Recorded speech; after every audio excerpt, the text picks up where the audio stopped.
This is Anything But Footy. In the week that legendary BBC foreign correspondent John Simpson liked to tweet stating, "Please can we have our Olympics back? I like that, Britain, much more." And that is what we're all about, everything Olympic and Paralympic. And we have a Team GB Olympian on the podcast this week as well. We are delighted to say we'll be hearing from Winter Olympian Aimee Fuller very shortly. I'm Michael. And I'm John, and we are on the road today because Michael's been at the London Landmarks Half Marathon in the centre of the capital city. But we've grabbed some time in a car park before he heads back north. This is how we roll on Anything But Footy. And you can get in touch anytime, as we say, at AnythingButF on Twitter. We're also on Facebook and Instagram. And if you do like us, please share us on the social media, download it. You can rate us on iTunes as well. That would be really helpful. And there is literally a ticking clock in the building where the British Olympic Association and the British Paralympic Association are based. And we are helping them tick down that clock to Tokyo 2020 and Beijing 2022. John and I were on our travels this week, having some very interesting meetings with the likes of UK Sport, the British Paralympic Association and the British Olympic Association. So I hate to start this week with doping, but that is where we are going to start Anything But Footy, because this week at least 21 athletes from 5 different sports, that's 3 winter sports, 2 summer sports, have been implicated, suspected of having blood doping links to a German doctor at the centre of an ongoing investigation. You probably saw on social media some of the pictures, some of the video footage of those raids recently by Austrian and German police. And this investigation has been prompted by an Austrian cross-country skier who was convicted of doping offences after the Winter Olympics in Sochi in 2014. Our own Adam Peaty has some strong opinions on this as well. Yeah, the Olympic and world record holding swimmer has said, he tweeted this week, "Make them give and pay anything they've won back to the athletes who've lost out due to them cheating." Now, we're 6 editions and episodes into Anything But Footy, Michael. We haven't really done that much about drugs. It's something we get asked all the time. Is everyone on it? Are they all on drugs? The answer is obviously no, but unfortunately and ultimately, and like in all walks of life, some people will always try and bend and frankly break the rules. So this may be the shortest conversation we ever have on a topic, but what would you do with them? Well, I have to say I agree with Adam Peaty, and the reason I think he has come to that conclusion is that he and his teammates have potentially been victims to this. Sun Yang is the swimmer that has been in the news this week. He is the one that Adam Peaty has been reacting to because a FINA doping panel have issued just a warning to him after he left the control room without permission. He may also have been involved, we don't know obviously the full story here, in the smashing of one of his blood containers. And as I said, FINA have basically let him off with a slap on the wrist. This is very much against the rules. If you go into that environment, the doping control rooms, you have to, of course, abide by the rules. That is how they then get the samples, which they then hold and test, and they can test again in the future. Now, Yang says he acted as he didn't believe the proper protocols were being used. He said the doctor was not qualified, and that is the reason he did what he did. That said, he seems to me to have taken the umbrage he's felt and gone way above anything that he should have. And that is what Adam Peaty has been so annoyed with this week. Interestingly, he signed up, of course, to that new international swim series. No swimmers who have served drugs bans are allowed in that. So it's one strike and you're out. And I am thinking, I'm getting to that viewpoint now that one strike and you're out might be the way forward. Because, of course, Team GB, you know, the British Olympic Association used to have the rule, if you're found guilty, you are banned for life. And that was obviously overturned, somewhat controversially, and they had to abide by that. And, you know, you have 2-year bans, you have 3-year bans, sometimes you have 4. Is there a kind of, should it actually be that you have one chance? And, as you say, if you're then banned, you never compete again. Or do you get one strike, and then, oh, well, okay, if it happens again, you're then definitely out. It's because it's that whole restriction of trade kind of argument, isn't it? If you are, ultimately, if you're an athlete and you're a swimmer, you're being prevented from doing what you should be doing if you're banned for life. But James Guy was denied a world title in 2015 and an Olympic medal in 2016 by Sun Yang. How different James Guy's life might be might still be had he been a world champion, had he won that Olympic medal in 2016. You look at the example of someone like Justin Gatlin, of course. He was very much the bad boy, wasn't he, of the London World Athletics Championships. Now, when you really delve into his story, there are inconsistencies as to why he's perhaps failed those 2 drugs tests. But you fail 2 drugs tests, then you've got to look at the 60,000 people in the stadium every morning and every evening and think, can I trust what I'm seeing? And that, for me, is the key word, trust. Do I trust what I'm seeing at the Olympic Games, Commonwealth Games, Paralympics? And of course, they booed him famously in 2017, didn't they, when he had his name mentioned? And obviously, we were talking about the 21 athletes who have been kind of not named, and I suppose that's the slight issue. So the Munich state prosecutor said that there are 3-figure cases of blood being taken out and then being reintroduced worldwide, which is a horrible thought when you think about it. But he says in Germany, Austria, Italy, Sweden, Finland, Estonia, Croatia, Slovenia, and Hawaii. Now, no details of the names of the athletes or their specific sports were made available, and that's what makes it really hard, because then everyone's at suspicion. Yeah, it's this innocent until proven guilty thing, I guess, and that's not just unique to sport, that's unique to a lot of things. You can get tainted, can't you, as an athlete? And, you know, when the leaks came out, the Russian leaks came out, there was talks about the people that were taking the exemptions and things like that. They then get tainted with this idea that despite the fact that someone like Laura Waitman, for example, who's represented Great Britain at the Olympics, has suffered from asthma her whole life and takes asthma medication, when those exemption breaks come out, the exemption leaks come out, I should say, someone like Laura Waitman and others that take this medication because they have to, and it puts them on a level playing field, it then puts them under the finger of suspicion, and athletes like Laura Waitman shouldn't be under the finger of suspicion. On the record, I'm going to say, just ban them. Yeah. If you're found guilty once, you had your chance. I mean, it's not as though you don't know what's going to happen to you. And there's a process. You can't just fail a drugs test and they go, right, that's it, you're done. It's a process, a legal process then that takes place. There's appeals, subsequent appeals. You could take it to the Court of Arbitration of Sport if you so wanted. But I think if you get to that level and you've still failed the drugs test, I'm with you. Don't compete at a world elite Olympic level.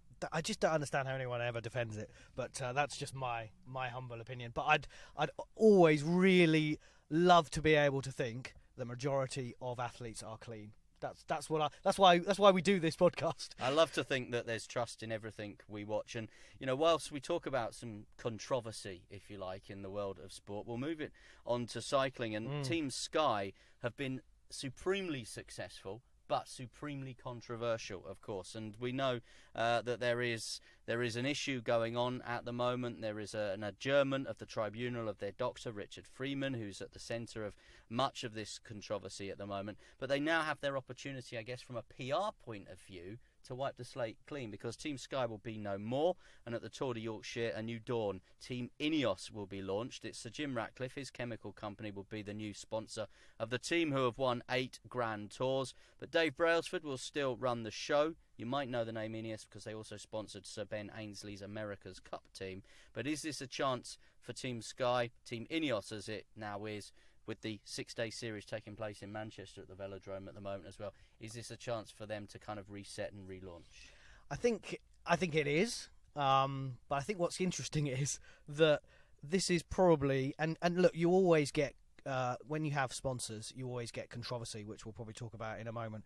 But I do wonder whether Ineos is probably the, you know, is the right one to try and have a new slate clean, if you know what I mean. And you know, it's owned by Britain's richest man, Sir Jim Ratcliffe, and he's going to bring in, you know, probably equal, maybe even increase the £35 million budget that Sky had. And people are beginning to say, is Team Ineos the new Man City, the new Paris Saint-Germain or PSG? We don't talk about football. We're using it as an example. But I think, you know, does that put people off? It will put the purists off. It will put the purists off. But it doesn't put anybody else off. But it won't put the people off that maybe will watch cycling 3 or 4 times a year. They'll watch Geraint Thomas, they'll watch Bradley Wiggins, they'll perhaps watch Chris Froome coming down the Champs-Élysées, and that will be it for their cycling. And they'll see these Britons, you know, in their yellow jerseys coming home, winning in front of the Eiffel Tower, or winning on the Giro, or winning on the Vuelta or whatever, And for those 3 or 4 days, I don't think they, and they're not the purists, they're the occasionalists, I don't think they will be too bothered where the money's come from in the background. So there's that part of it, as are they the new Man City, the PSG? And then, of course, you know, as it was announced that Team Ineos would start at the Tour de Yorkshire, protests. People have already come out saying, right, well, we're going to protest about this. Certainly the anti-fracking protesters have said that they are going to stage protests during this year's race. And sponsorship has always been an issue. Controversial with 2012. I remember covering that a lot in the build-up to those Olympics in London in the summer of 2012. BP, Dow Chemical, everybody had an opinion on whether those companies should be sponsoring sport. And we have it with football clubs, with betting sponsors. And you look at the snooker, every event is basically a betting company. Now, there are some football clubs, and Norwich being one of them, which is obviously my team, the kids' shirts don't have the betting sponsor on, because obviously the club feels that it shouldn't have that for children. So then arguably, if it shouldn't have it for children, should the club be taking the money in the first place? So many controversy will come up because of the sponsor and because of the name Ineos. But I suppose that adds to the question from a sporting point of view: do we have to have ethics in a sport? In a sporting world? Well, arguably yes. But it makes it then very difficult if you're barring everybody. And we all remember growing up with the Benson and Hedges and the Embassy World Darts and all that. And sport has continued with the ban of tobacco. And I don't think anyone disagrees that banning tobacco was a bad thing. But, which sponsors will be left? And if sport does need sponsors to keep going, that's where the issue becomes an issue. I think you could probably find, if you dug deep enough, a focus group, a pressure group that would probably be upset with pretty much everybody sponsoring anything. I grew up watching Embassy World Snooker for 16, 17 days at the Crucible in Sheffield, but I've never smoked a cigarette, so I don't think there's a direct link there. You're a bright lad, though. I don't think there's a link there. Specifically, the anti-fracking protests around the Tour de Yorkshire will be interesting. The Tour de Yorkshire will be interesting this year because, of course, they've lost the chief executive. The chief executive of Welcome to Yorkshire, Sir Gary Verity. Well, the controversy continues, doesn't it? Has had to step down this week. And he's not just stepped down because he's done what he said he was going to do, which is deliver the Tour de France, the Grand Depart, to Yorkshire and Leeds in 2014, and then obviously subsequent editions of the spin-off, the Tour de Yorkshire. He's stepping down following concerns relating towards his behaviour, towards staff, and in his relation to his expenses as well. Now, the statement says it's not directly related, and what I would say as well is the Tour de Yorkshire is actually organised by the people, AOS, that organised the Tour de France. So whilst he's very much a central figurehead to it, and the person, if you like, that was the catalyst to start it all, and he's there with his mustard trousers on the starting line, waving out the top of the open-top car at the start, actually the event, I think, will carry on because essentially it is a spin-off of the Tour de France. But more controversy. Will the thousands, the hundreds of thousands of people come out again and support it when it comes through their town, village in Yorkshire this year? I mean, he is the man behind making Yorkshire the capital of cycling in the UK. It used to be Cambridge. Everyone always said, that's where everyone got on their bike. But now we know that Yorkshire is the place. He's, as you say, fronted the tourism board Welcome to Yorkshire for 10 years. He's developed this annual race, which is now in its 5th edition this summer. He brought the Tour de France famously to Leeds and the hills of Yorkshire in 2014. And then we've got the World Road Race Championships that we keep talking about as well, coming to Yorkshire later this year. I mean, you've covered this event every year. Award-winning, I should point out. He is an award. The event is, and his coverage of it is award-winning. And it's just a shame that it's, again, slightly tarnished. If I can give the case for the defence and the prosecution here all in one go, if you like. For the defence, it has been a fantastic event. It's been commercially very successful. It's brought a lot of investment into Yorkshire. It's brought cycling into loads and loads of new audiences. And they do some great things as part of the Tour de Yorkshire, things like the bike libraries and things like that, which are great. And also, I think with the Tour de Yorkshire as well, as you say, it really has put cycling on the map in this country. It's been a real focus.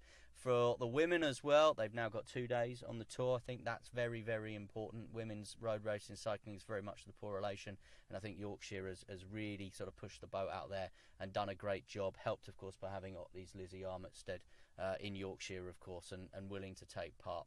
Now, I've known Gary Verity since they were bidding for the Grand Depart.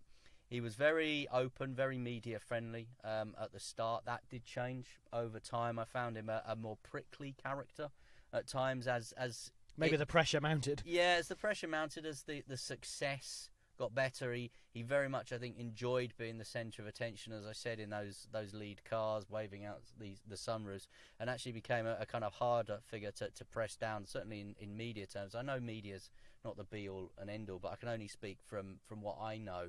And as I said, in the early days, when he needed the support of the media, he needed local media to back the campaign, to bring the Tour de France, as it was, to Yorkshire. He was very open, very friendly. That, over the years, eroded a little bit.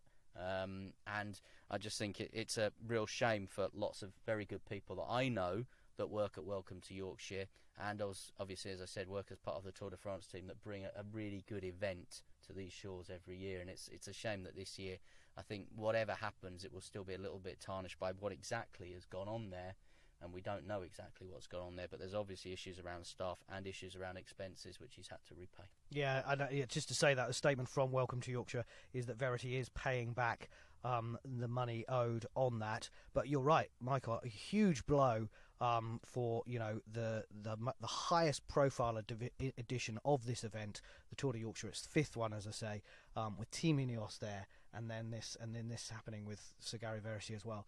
I mean, the media coverage for the Tour de Yorkshire is going to be an impressive one this year for so many reasons, and we'll keep an eye on it and be covering it for anything but footy. Yeah, 6-day series cycling taking place, as I said, at the moment in Manchester. We've also had this weekend the Gymnastics World Cup taking place in Birmingham.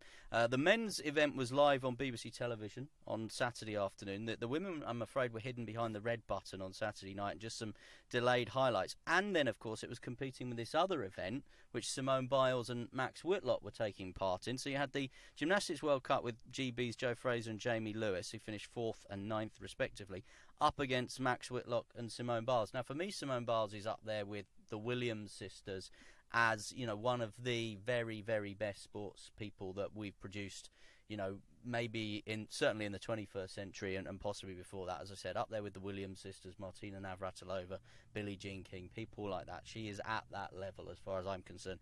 And then you've got Max Whitlock, double Olympic gold medalist, huge favourite. They're competing in London. And then you've got this Gymnastics World Cup event happening at the same time in Birmingham. I mean, who's behind the scheduling of that? Now, I know that international weekend, when it comes along, people are desperate for some sport to watch because, there's no Premier League, there's no Championship. People are desperate to watch a bit of live sport. But it does seem slightly weird to have two big gymnastic events. The World Cup, which was obviously, part of a number around the country and around the world taking place. And then this, as you say, this Superstars event at the O2. It's a shabby treatment, I think, for a sport, gymnastics, that from a British point of view won 7 medals in Rio. Now, that is the same as athletics. And look how much coverage athletics gets on terrestrial TV. It's more than rowing, more than swimming, a bit less than cycling. And the key thing, I think, about that 7 medals, same as athletics, what was the size of the team, the athletics team that went to Rio? 70-odd. 70-odd. Yeah. Do you know how many athletes went? Team of 10 in artistic, 3 in trampoline. So you've got 13 converting that into 7 medals. That's, a 50% hit rate virtually, isn't it? Over a 50% hit rate. Fantastic conversion rate from athletes that went. Fantastic return on investment. And as I said, we've been in to see UK Sport, who are the body that invests this money. And I just think I feel really sorry for British gymnastics that they've had to come up against this other event, which had arguably, certainly from a British point of view and the world point of view, let's be honest, a little bit more stardust. And Becky Downey, you mentioned obviously Joe Fraser and Jamie Lewis, where they placed. Becky Downey, unfortunately, after a good start, obviously on her comeback from injury, she's had 2 ankle options, winning the Euro title a couple of years ago, won the British Championships all round as well recently, which we talked about in a previous episode of Anything But Footy, but she fell twice on the bars, including falling flat onto her stomach, which looked really, really painful. So she slipped from an early second position to finish 7th after all, and admitted afterwards, I definitely could have put in a better performance. It was a heavy week for me, though, after the British last weekend. And that's the point, and they said that Max Whitlock was resting and obviously competing at these O2s as a kind of an exhibition type thing. But you do need to be able to rest, at this level of sport. And American Simone Biles also saying that Tokyo will be her last. She, of course, won 4 golds at Rio and became the first woman to win the 4 World Championship all-round titles in 2018. She will be 24 years of age when she retires. A couple of bits of any other business before we hear from our Winter Olympian, Aimee Fuller. Talking of falling flat on your face, World Figure Skating and British Figure Skating. The World Championships have been taking place again behind the red button overnight in Japan. From 18 million audiences for Bolero and Torvill and Dean, and huge audiences for things like Dancing on Ice. Just seriously no British interest in this event. There's ice rinks in towns, cities right across the country. Christmas, the ice rinks come out, and yet you've got no GB figure skaters registering anywhere near the world. And yet, in winter sport, you've got Great Britain, who are looking to be a top 5 snow nation within a couple of Olympic titles. We don't have any snow and mountains. We've got loads of ice rinks, but it seems to me that ice skating is very much off the agenda. Now, all eyes have been on London this weekend, whether on a march or running half a marathon. Marathon for me, not the marching. Thousands of people taking part and supporting as well. And it was the London Landmarks half marathon that you went to and saw in action close up. And it looked pretty impressive stuff. Like all these things, the blue skies, the sunshine really helps. London is just a fantastic canvas for a sporting event when the sun shines, and we've seen it at London 2012. We see it annually at the London Marathon, the boat race. All of these annual events really just show off the capital city to be such a great venue. And the London Landmarks Half Marathon, this is year 2. I think it's well on its way to becoming another one of those fixtures of the spring season. I think a lot of people can manage a half marathon where the London Marathon is probably beyond them. So you had sort of 13,000 taking part today. Estimates 50 to 100,000 on the streets. There's bands, music, DJs lining the entire route as well. A bunch of celebrities as well. Most of them I didn't recognise. They recognised you, though. No, X on the Beach, Made in Chelsea, Towie, you name that reality TV show. They were there with their white teeth and their fake tans. There were a couple of other sort of more genuine celebrities there as well, if you like. Cheryl Baker, former Eurovision winner, saw her. She was lovely as well. Amanda Holden taking part. But, aside from that, I do think it's all about the 13,000 getting themselves out on a Sunday morning and dragging their backside around 13.1 miles. And that, for me, in this era where we're selling off playing fields and we've got childhood obesity and obesity causing massive issues for the NHS, that, for me, is what's inspiring. Yeah, an Olympian snowboarder, Aimee Fuller, who represented Team GB at Sochi and Pyeongchang as well. Michael caught up with her at the finish line, and frankly, she was full of the joys of spring. London is the best city in the world. Honestly, that didn't even feel like work. The euphoria running through the London streets was just absolutely unreal. Like one of the best experiences I've ever had. It's warm, it's not too hot, absolutely perfect, and just the vibe. So many charities out here supporting, raising money, and yeah, couldn't be better. Perfect training for the London Marathon. Now, you're an Olympian, so clearly you're obviously pretty fit, but how is this different from what you would normally be doing? Oh, this is so different. I come from a fast twitch, explosive power sport, which is snowboarding. Definitely not an endurance sport, and it's just been really fun and different to mix up my training and just challenge my body in a different way, and I've absolutely loved it. Not saying I'm going to be a marathon runner, but thoroughly enjoying the warmer temperatures and enjoying the challenge of pushing my body in a different way and for fun, no pressure, and raising money for cancer research, running with my mum. It's just been a phenomenal experience. I was going to ask you why you were here, why you're doing it. The charity, obviously, the main reason. Yeah, the charity, the main reason, and then obviously coming from a winter sport, I can never run through the winter because it's too much pressure on my feet. From snowboarding, I've suffered with plantar fasciitis. Post-Olympics, me and my mum always discussed the potential of doing a marathon together, and then when Tag Her presented us the opportunity to join their team for the London Marathon, me and my mum talked about it, and it was an opportunity not to be missed. So yeah, I've thoroughly enjoyed mixing up my training. It's just different, and we're raising money for Cancer Research UK. We lost my granddad to prostate cancer 6 years ago, so he missed seeing me in the first Olympics, and then last year my nan was diagnosed with breast cancer, and she's managed to make it to both Olympics, seen me there, and she's made a fantastic recovery. So yeah, we're just out here fighting, raising money, and just enjoying every moment of the atmosphere that London has to offer. It really is spectacular. So Tokyo 2020 on the roads with Mo Farah must be on your target list next then. Oh yeah, 100%. That's what I'm thinking. I'm like, right, no, definitely not. Gonna stay in the mountains and the snow. I think I'm going to stick to the snow, but I'd like to get out to Tokyo. Obviously, we've got skateboarding and surfing being introduced. Those sports are going through a similar transition phase that snowboarding's gone through. Seeing it go from a free action sport into an Olympic sport, so I hope I can get out there and help those guys go through that process that I've gone through. I've also joined the British Olympic Association Athletes Commission, so yeah, I'm looking to support those guys heading to the Summer Games, and who knows, let's see what 2022 has in store for me, but for now I'm enjoying the warmer temperatures. Thanks very much for your time. Thank you. Well, it sounds like she's not quite sure what she's going to do in 2022, but she sounds like she'll be playing a key role for Tokyo 2020, maybe a bit of mentoring. I think that's so important. We're talking so much, aren't we, about welfare of athletes at the minute. There's the new athlete group that's been put together, of course, that we've spoken about before, which I think can be helpful. And then there are the commissions, which is what Aimee Fuller was telling us about earlier on, about being part of that BOA Athlete Commission. Because, you know, when you've got, and we've already spoken about the impact of sponsors, but when you've got bodies like UK Sport distributing money, they need to be distributing it in the right way and making sure that the athletes that are getting that money, in receipt of that money, are using it in the right way as well. And I think welfare, and we're seeing it in reality TV very much at the moment, and my fear is that you build somebody up in a sporting environment, and unless you're Nick Skelton, it's a pretty short career for you. You know, for someone like Aimee Fuller on a snowboard, she ain't going to be at the Olympics when she's nearly 60. So she has 2, maybe 3 Olympic cycles, and all the razzle-dazzle and all the attention that comes with that.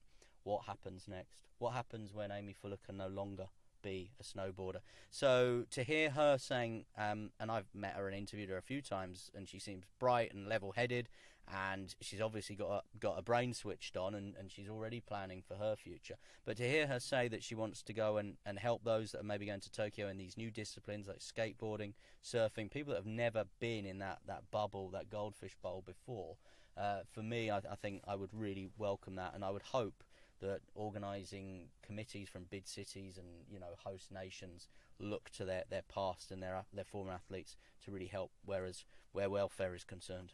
And listen to Michael's comments to Sky Brown and the family, the youngster, the 10-year-old who will be hopefully representing Team GB at Tokyo 2020, because I think that shows absolutely. Now, you know, the other thing we're here for, Anything But Footy, is to celebrate the big events that we put on in this country, and we do it so well. So Michael also caught up with organiser Leah Files about the London Landmarks Half Marathon, and everyone taking part put on a brilliant show. I don't think it could have gone better.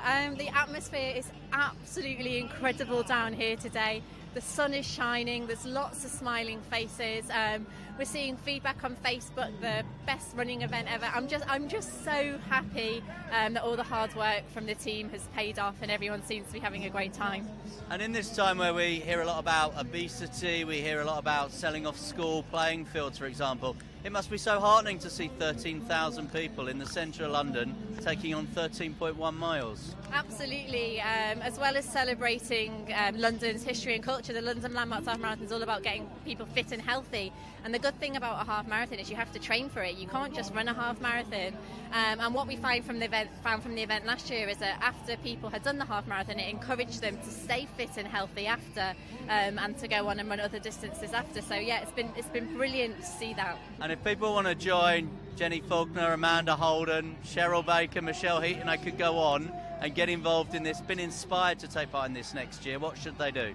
They can pre-register now for the London for LLHM 2020. The link is www.llhm.co.uk/pre-register. By pre-registering their details, we'll send them information when entry opens into next year's event. So yeah, it's all about getting people fit, and these things happen in every city around the country every weekend, and it really is, if you're interested, really is worth getting involved. Yep, couch to 5k, park run, your local 10k, half marathon, Great North Run, whatever it is, Great South Run. Just get involved. They are fantastic events. Couple of final little bits of any other business. Boxing might be saved as far as being an Olympic sport is concerned. Their president, the president of the Amateur International Boxing Association, says he's standing down. He could return if cleared of wrongdoing, but this might just allow boxing a clearer route into the next Olympics. The IOC had said they were going to have boxing in the Games. They might just have held it outside the AIBA's jurisdiction, but it looks, and boxing, as we know, is a good sport for British boxers and Team GB, both men and women. It looks as though boxing will take its place on the programme. And talking of the programme for Tokyo 2020, robots and torches. Yeah, the robots are coming. Apparently they're going to be helping spectators and volunteers. We've seen them kind of carrying the throwing, the javelins back and other throwing objects back in the athletics. But no, and we've seen them dancing at the Rio opening ceremony as well, robots. But they're going to be helping carry food and drink for people in wheelchairs and provide information. The Tokyo 2020 Robot Project, it's called. And there's also power-assisted suits, which will be used at venues to help carry things and throw out the rubbish. Now, that's the kind of thing that I think would be really helpful for just general life. And I think we'll see that quite a lot in Tokyo.